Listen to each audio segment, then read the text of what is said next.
सिमला मिरची भाजी करणार आहे पीठ पेरून. आणि मिरची कशी कापायची बघा, अशी कापायची. हे साईडला करून घ्यायचं, बी बिलकुल घ्यायचं नाही त्यात, सगळं काढून टाकायचं. हे असं, हे पण जरा काढून टाकायचं थोडं थोडं. हे पण टाकायचं. हे बी पोटात गेलं तर स्टोन होण्याचा त्रास असतो, चान्स, म्हणून बी जाऊ द्यायचं नाही पोटात. हे अशी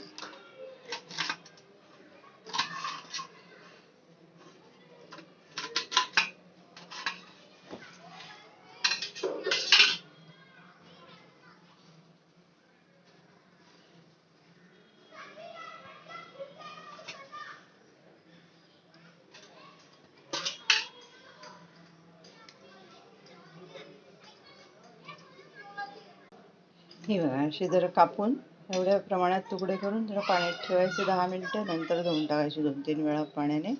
आणि हे बी म्हणजे सगळं एकत्र टाकता येतं.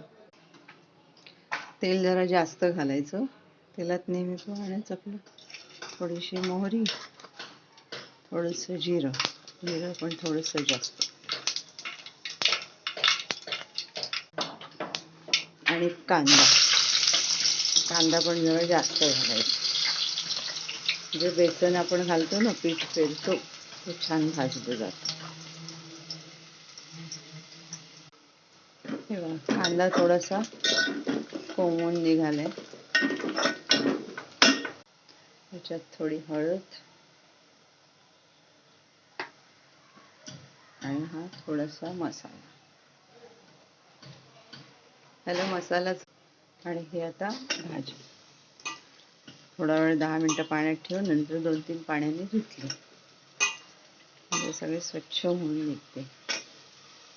ही आता परतून घ्यायची आणि शिजायला ठेवायची.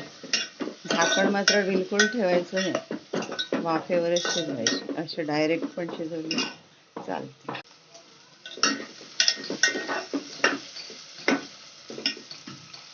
हे बघा, शिजली भाजी. आता ह्याच्यात पीठ पेरायचं आणि झाकण ठेवायचं असेल तर अगदी अर्धवट ठेवायचं. हे बघा, असं चांगलं मिक्स करून घ्यायचं. आणि आता मीठ टाकायचं, ढवळून घ्यायची, जराशी शिजवायची. हे बघा, झाली भाजी. वरून कोथिंबीर पेरा की झालं.